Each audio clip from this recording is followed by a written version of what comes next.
And some of them include the leadership. Maybe we can start by talking about some of those conversations, about some of these people in your father's life.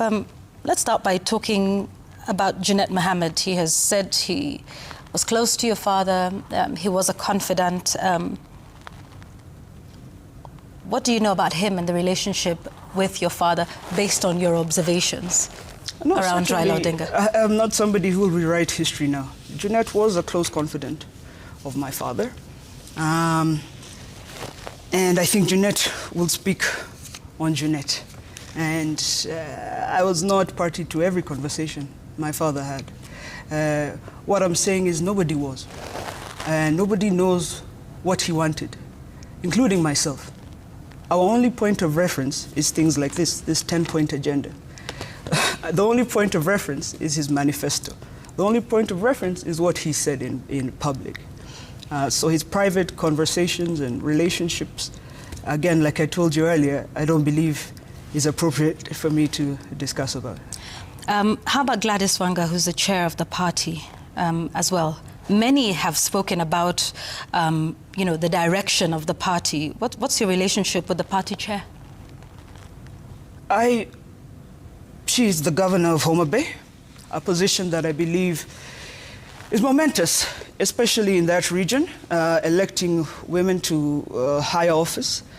I believe she believes she's correct, and I believe she's doing what she believes is correct for the party. Do you believe that what she's doing is correct for the party? I believe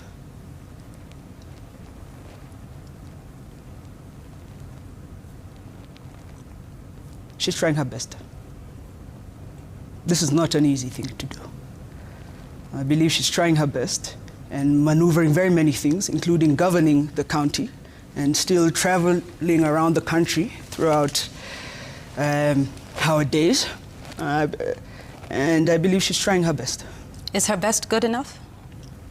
I'm not the owner of the grade sheet to say what's a pass, what's a fail. I believe. But you are a party member. Yeah, but I believe her question will come to the people of Homa Bay and they'll decide if her best was good enough. How about for the party?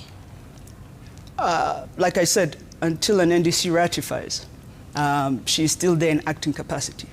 And it's also unfortunate that she just became chair and the party leader, the head, the light, suddenly died.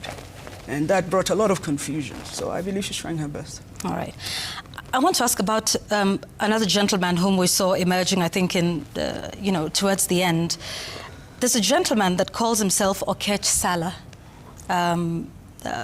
We've seen video clips of him. He says he was close to your father until the end.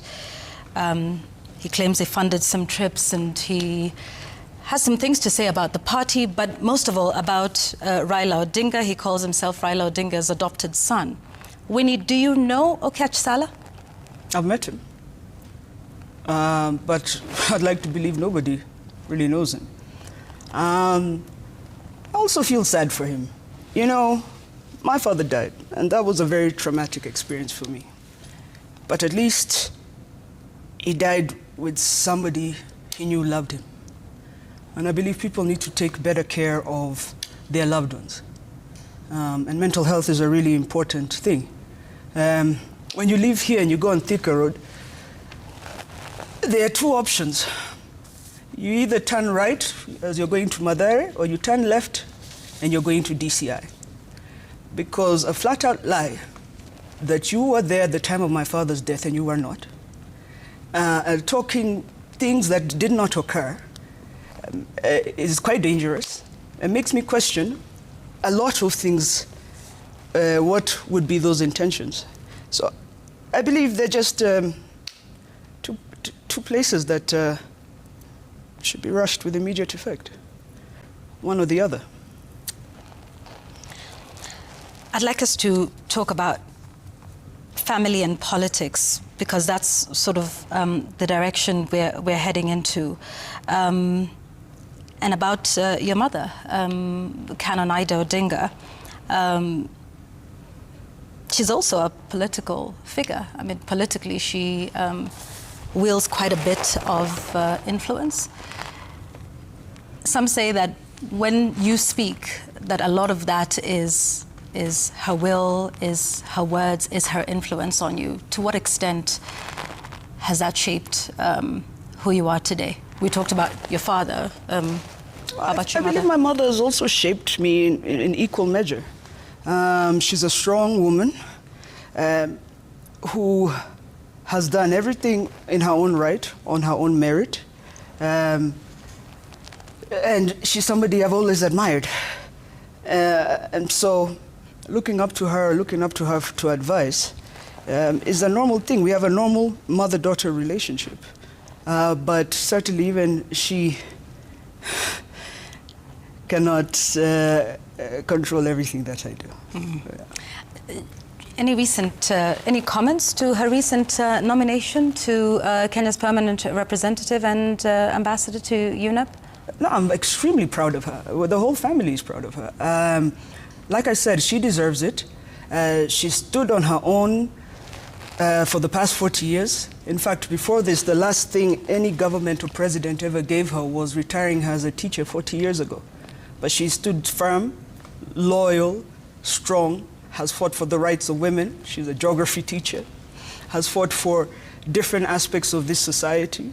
She's a member of the society that I believe many people look up to, and I believe she deserves and has earned it. And I'm extremely, extremely proud of her. Why do you think that appointment has triggered so much public debate? There have been people who've asked her not to take up the position. We recently heard her accepting the nomination. Why do you think there's so much public debate around it? And what's your response to it? Should it? I couldn't answer that directly. How I feel is pride. So I couldn't speak for those people. Perhaps you'd ask them. How do you feel about the people that say she shouldn't take it up? What are their reasons? What I'm asking you.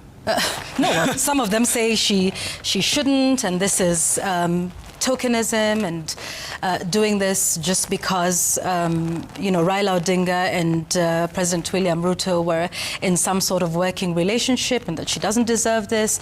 I mean, I'm sure you've seen it on out on social media, her background and whether she's the right person for this, and that this is something that shouldn't happen. That spouses shouldn't necessarily be given this as a reward rather than on merit. Do you think your mother merits this position? I absolutely believe she merits it. Mm-hmm. She's qualified, she's educated, she's had experience governing and managing at very high levels with the society. And I believe she's earned a position of respect within the society. The nature of Kenya is, there's an idea or a feeling of scarcity. Every time somebody gets something, somebody else will also feel that perhaps they're the ones who deserved it. But I believe she's going to do the right thing, and I believe she deserves it. While we're still talking about family, you went to Kibra with your brother over the weekend.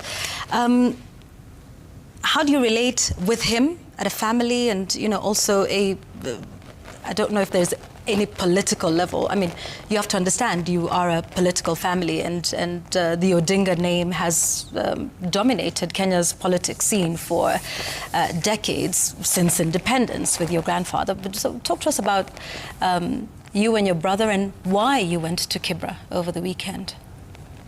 Aside from, you said walisema musikanyage huko, so mulienda huko kufanya nini haswa? Again, Yvonne, I've never seen you interview anybody and ask them this many personal questions about their interpersonal relationship. He's my brother. I don't know, I find that question ridiculous. How do you relate? We're cool, he's my big brother.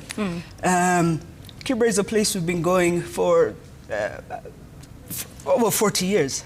It's home. It's a neighborhood. We go there. We've always been there. We know the places when we're there, where we go and who we interact with. We were not put in certain, how do you say it, pockets, shielded away from society. We grew up as part of this situation. I'll tell you, Yvonne, for example, I believe the reason you're asking me all these questions is you're trying to figure me out. And I understand I'm an anomaly in a sense.